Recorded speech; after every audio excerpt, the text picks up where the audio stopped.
Good afternoon, ladies and gentlemen. Welcome to the Resero Network. I am Dan. I'm joined by Rich. How's it going, Rich? Hello, yes. Rich, we're going to talk about Call of Duty Modern Warfare for the next 10 minutes or so, and that's Call of Duty Modern Warfare, the new one. Not to be confused with Call of Duty 4 Modern Warfare or Call of Duty 4 Modern Warfare Remastered. This is Call of Duty Modern Warfare. Yeah.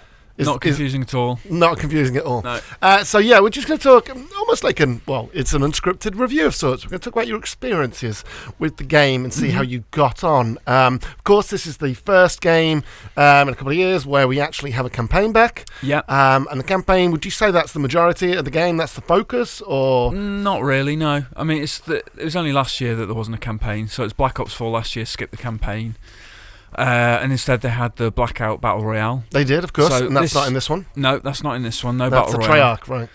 Yes, but there is a new multiplayer thing in Ground War, which we'll touch on later, I imagine. But I take it you want to learn about campaign at the moment. Yes, tell me about the campaign. Well, what do you want to know? Where is it? We know it's modern. Yeah. How does it fit in with the universe? It's in the Infinity Ward universe? Well, it's completely new. It's a total reboot. So the only real connective tissue to the kind of old Modern Warfares is Captain Price, and it's a different actor, a different Captain Price, really. Okay, so it's not Captain Price. It's Captain Price in name only. Pretty much.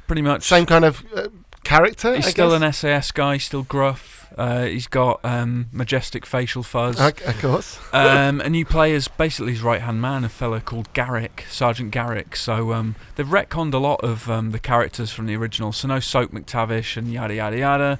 So what's the plot? Like what is the world is under threat, I assume. Yeah, so basically, there's kind of terrorist attacks going on all over the world. There's one in Piccadilly that kind of has the SAS springing into action. That's what spurs Captain Price on and his boys. And then you've got the US side. There's a soldier who's helping the insurgents in a fictional country called Uzbekistan, I think that's right, it's something like that, but it's a fictional Middle Eastern country, and you're helping a woman called Farah and her brother Hadir to kind of defend against the Russians. The Russians are the big baddies in this, and there's been a lot of controversy because Infinity Ward done a little bit of rewriting history in the campaign.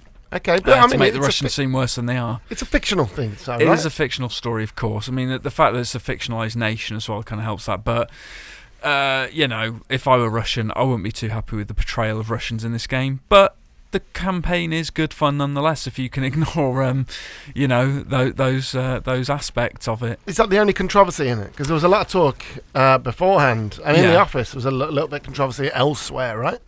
What about like kind of the morality and the horrible things you see? Well, yeah, they mentioned like instances where there'd be these terrible choices and stuff. I mean, I didn't really get an impression of that at all. There are bits where you can make decisions, but they're kind of dialogue choices. And they seem fairly inconsequential as far as I can tell.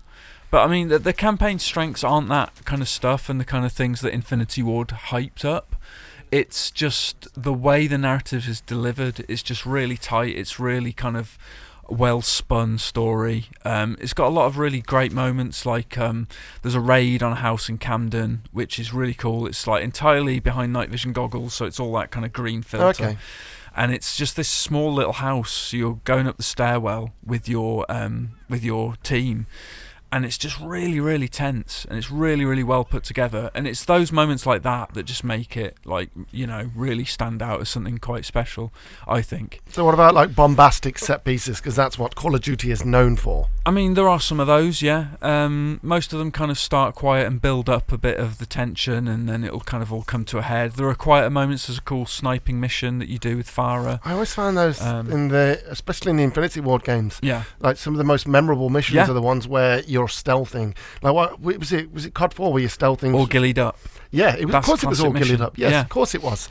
Like, those kind of missions, I feel like, are when Call of Duty shines. Yeah. Not so much when it's like, shit, everything's blowing up. Well, there are bits where everything's blown up, but there are nods to those quieter moments that were in Call of Duty 4.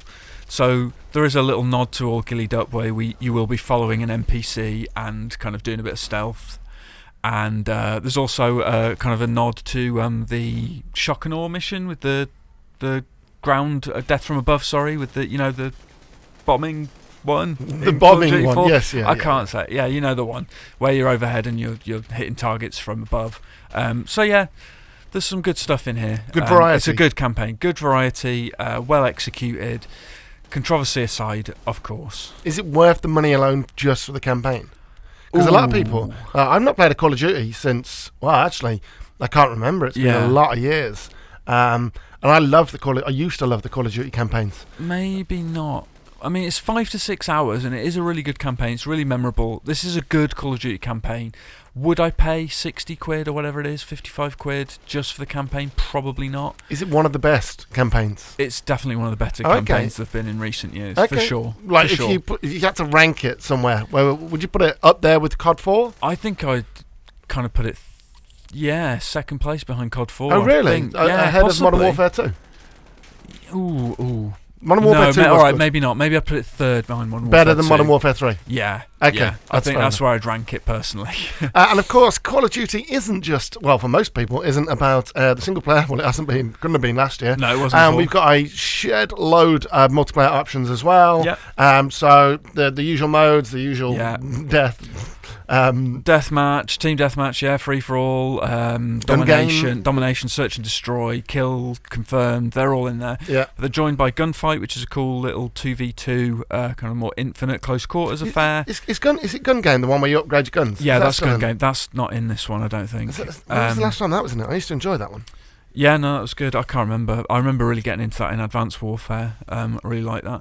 But gunfights 2-on-2 or 1-on-1? 2-on-2. And you've got Ground War as well, which is kind of a large-scale thing, which is with kind vehicles. of... With vehicles. They do a fairly good impression of a Battlefield game. Oh, really? Okay. Maps, Maybe that's the way that they're trying to go towards. Well, 'cause it's 32v32. Oh, okay. Bloody hell. Yeah, so it's large-scale.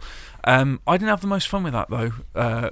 Surprisingly, I actually enjoyed the core COD experience. I actually managed to have some good matches and hold my own. Oh, okay. Because the gunplay's really tight. It's just really well done.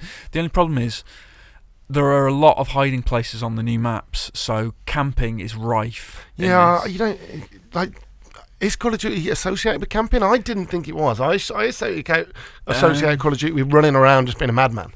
Yeah, I mean, some players play like that. There are always campers. It's I guess there's unavoidable always issue. Right? No matter what game, and that's not the game's fault. That is well, in this case, I feel like fault. Slightly it is, because I think they've added maybe a few too many nooks and crannies on the maps where people can hide. Are the maps too big? That is one of the criticisms that I saw. I didn't think they were, but maybe that is a slight issue. There are a lot of open areas where it is just like a kill zone. If you run into that open area, you're just going to get shot to ribbons.